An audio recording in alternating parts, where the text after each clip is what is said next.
ውድ ቻናላችን ቤተሰቦች እንኳን ወደ ቻናላችን በደህና መጣችሁ። ምሽት ላይ በተደረገ ጨዋታ ስፔን ፈረንሳይን አሳምና በማሸነፍ ወደ ፍጻሜ ማለፏን አረጋግጣለች። በቆይታችንም ይህንን ጨዋታ የምንመለከት ይሆናል። እናንተም እስከ መጨረሻው ደቂቃ ድረስ አብራችሁ ቆይታችሁ እንድትከታተሉት፣ በጨዋታውም ዙሪያ ያላችሁን ሀሳብ አስተያየትም ኮሜንት ሴክሽን ላይ በመጻፍ እንድታሳውቁኝ፣ ሰብስክራይብ፣ ላይክ፣ ሼር እያደረጋችሁም የቻናሉ ቤተሰብ እንድትሆኑ በአክብሮት እጠይቃለሁ።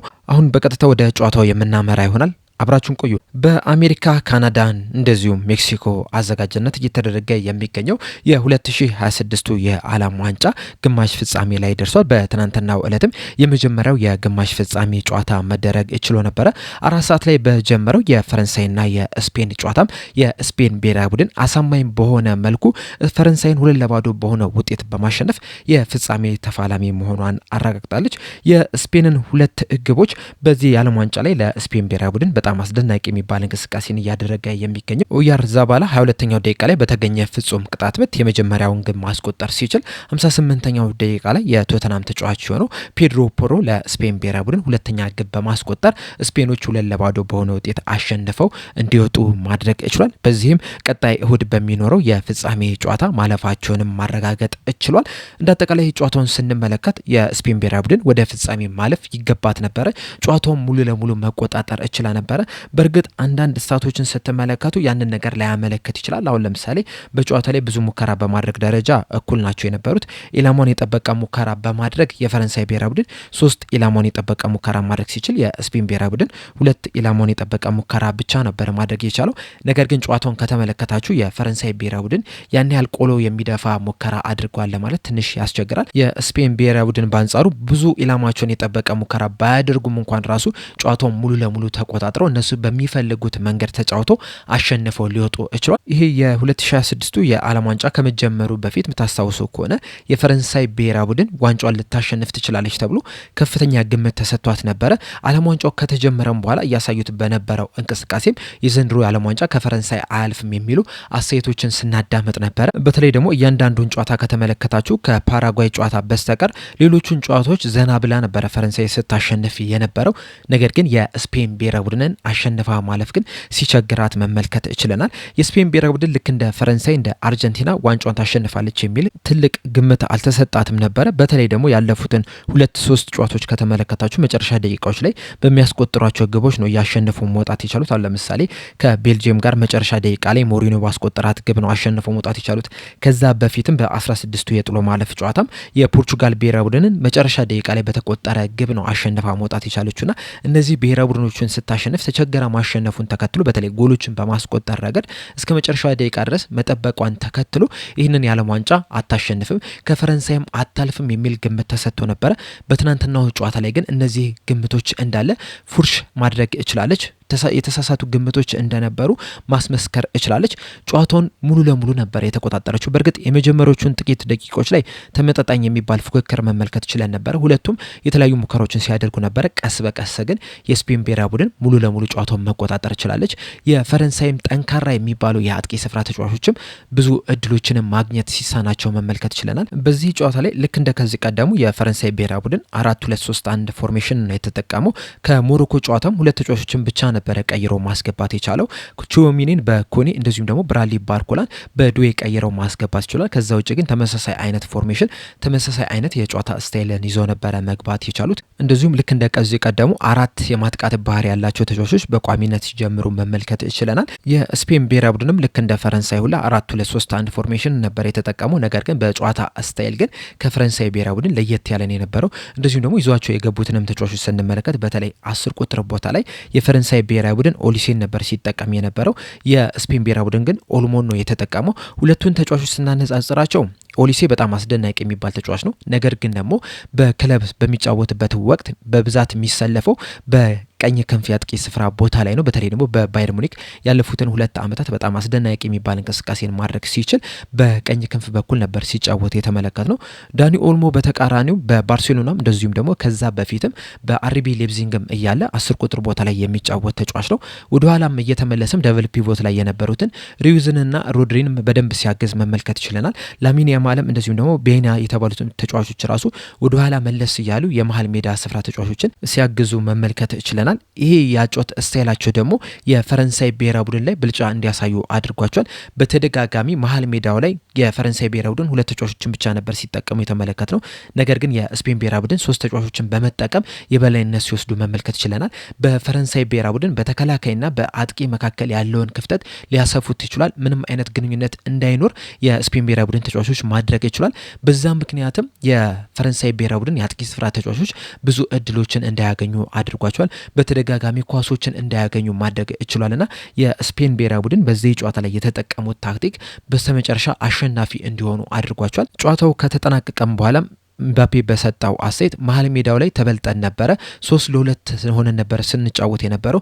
እነሱ ሶስት ተጫዋቾችን መሀል ሜዳ ላይ መጠቀማቸው እኛ ላይ ብልጫ እንዲወስዱ አድርጓቸዋል የሚል አስተያየትን ሰጥቷልና መሀል ሜዳው ላይ መበለጣቸው ደግሞ ብዙ እድሎችን እንዳይፈጥሩ፣ ብዙ ኳሶችን እንዳይነኩ ሊያደርጋቸው ይችላል። በዚህ ምክንያትም የፈረንሳይ አጥቂ ስፍራ ተጫዋቾች ምባፔ፣ ዴምቤሌ፣ ኦሊሴ እንደዚሁም ደግሞ ብራድሊ ባርኮላን በቋሚነት ቢያስጀምሩ ነገር ግን ያን ያህል የረባ የሚባል እንቅስቃሴን ማድረግ ሳይችሉ ቀርቷል። በተቃራኒው የስፔን ብሔራዊ ቡድን በተለይ ላሚን ያማል፣ ኦልሞ እንደዚሁም ደግሞ ኦያርዛባላ በጣም አስደናቂ የሚባል እንቅስቃሴ ሲያደርጉ መመልከት ችለናል። በአጠቃላይ እንግዲህ እነዚህ ሁለት ሀገራቶች እርስ በርስ 11 ጊዜ መገናኘት ችሏል።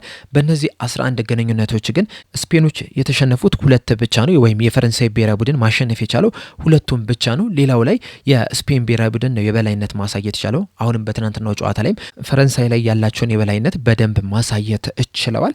ድሉንም ተከትሎ የስፔን ብሔራዊ ቡድን በታሪካቸው ለሁለተኛ ጊዜ ለዓለም ዋንጫ ፍጻሜ መድረስ ይችላል። ከዚህ ቀደም እንግዲህ 2010 ላይ በደቡብ አፍሪካ በተዘጋጀው የዓለም ዋንጫ ላይ ነበር ለመጀመሪያ ጊዜ በታሪካቸው የፍጻሜ ተፋላሚ መሆን የቻሉት። በዛም የፍጻሜ ጨዋታ ላይ አንድራስ ኢኒስታ መጨረሻ ደቂቃ ላይ ባስቆጠራት ግብ ኔዘርላንድን በማሸነፍ በታሪካቸው ለመጀመሪያ ጊዜ የዓለም ዋንጫ ባለቤት መሆን ችለው ነበረ። አሁን ደግሞ በታሪካቸው ለሁለተኛ ጊዜ የፍጻሜ ተፋላሚ መሆን ይችላል። በቀጣይም እሁድ በፍጻሜ ጨዋታም ከአርጀንቲናና ከእንግሊዝ አሸናፊ ጋር የሚገናኙ ይሆናል። የፈረንሳይ ብሔራዊ ቡድን ከዚህ ቀደም እንግዲህ 2018 ላይ እንደዚሁም ደግሞ 2022 ላይ የፍጻሜ ተፋላሚ ነበሩ። አሁንም እንግዲህ ለሶስተኛ ጊዜ የፍጻሜ ተፋላሚ ይሆናሉ ተብሎ ተጠብቆ ነበረ።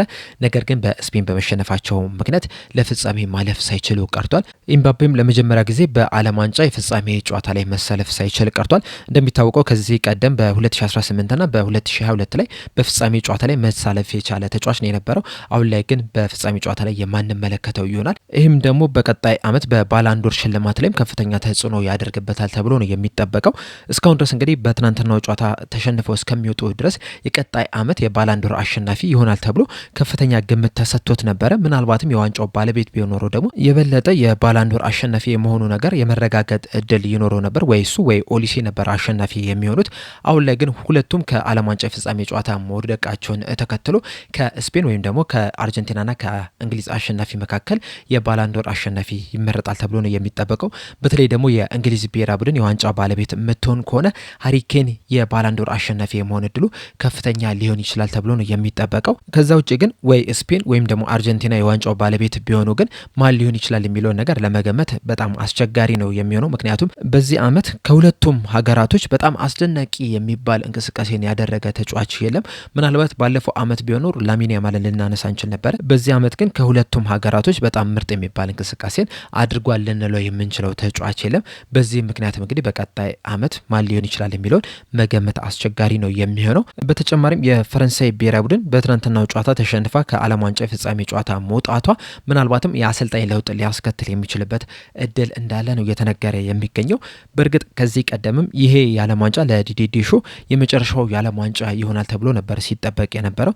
ነገር ግን ደግሞ ምናልባት የዋንጫው ባለቤት ሆኖ ቢሆን ኖሮ በዛው ሊቀጥል የሚችልበት እድል ነበረ። አሁን ላይ ግን የፍጻሜ ተፋላሚ አለመሆኑን ተከትሎ ምናልባትም ከፈረንሳይ አሰልጣኝነቱ ሊነሳ የሚችልበት እሱም በገዛ ፍቃዱ በቃይ ሊል የሚችልበት እድል እንዳለ ነው እየተነገረ የሚገኘው። በቀጣይም ደግሞ ዚነዲን ዚዳን የፈረንሳይ ብሔራዊ ቡድን አሰልጣኝ ይሆናል ተብሎ ይጠበቃል እና ምናልባት የዓለም ዋንጫው ከተጠናቀቀ በኋላ የፈረንሳይ ብሔራዊ ቡድን የአሰልጣኝ ለውጥ ሊያደርግ የሚችልበት እድል እንዳለ ነው እየተነገረ የሚገኘው። በአጠቃላይ ግን ትናንትና ምሽት ላይ በተደረገ ጨዋታ የስፔን ብሔራዊ ቡድን አሳማኝ በሆነ መልኩ የፈረንሳይ ብሔራዊ ቡድንን 2-0 በሆነ በሆነ ውጤት በማሸነፍ ለፍጻሜ ማለፋቸውን አረጋግጧል። በፍጻሜውም በቀጣይ እሁድ ከአርጀንቲናና ከእንግሊዝ አሸናፊ ጋር የሚገናኙ ይሆናል። እነዚህ ሁለት ሀገራቶች ደግሞ ዛሬ ምሽት 4 ሰዓት ጀምሮ የሚያደርጉት ጨዋታ አለ። ይሄም ጨዋታ ደግሞ በጣም ተጠባቂ የሚባል ነው። በተለይ ከእግር ኳሳዊ ምክንያት በተጨማሪም በታሪክም በፖለቲካም በጣም ብዙ ቁርሾ ንትርክ ያለባቸው ሀገራቶች እንደመሆናቸው መጠን በዚህ ጨዋታ ላይ ሲገናኙ በጣም ብዙ ትኩረቶችን ይስባል ተብሎ ይጠበቃል። በጣም በትኩረትም መመልከት ያለብንም ጨዋታም ጭምር ነው። እናም ከነዚህ ሀገራቶች መካከል የሚያሸንፈው በቀጣይ እሁድ ከስፔን ጋር የሚገናኝ ይሆናል። የሚሸነፈው ደግሞ በቀጣይ ቅዳሜ ለደረጃ ከፈረንሳይ ብሔራዊ ቡድን ጋር የሚጫወት ይሆናል። በአጠቃላይ በትናንትናው በተደረገው ጨዋታ ዙሪያ ያላችሁን ሀሳብ አስተያየት፣ እንደዚሁም በዛሬ ምሽት ላይ በሚደረገው ጨዋታም ዙሪያ ያላችሁን ሀሳብ አስተያየት፣ ግምታችሁን እንዳለ ኮሜንት ሴክሽን ላይ በመጻፍ እንድታሳውቁኝ በአክብሮት እጠይቃለሁ። ለአሁን ግን እኔ እዚህ ላይ አበቃው። እስከ መጨረሻ ደቂቃ ስለተከታተላችሁኝ ከልብ አመሰግናለሁ። በቀጣይ በሌላ እስከምንገናኝ ድረስ ግን ሰብስክራይብ፣ ላይክ፣ ሼር ማድረግ እንዳትረሱ። ቸር ያቆየን።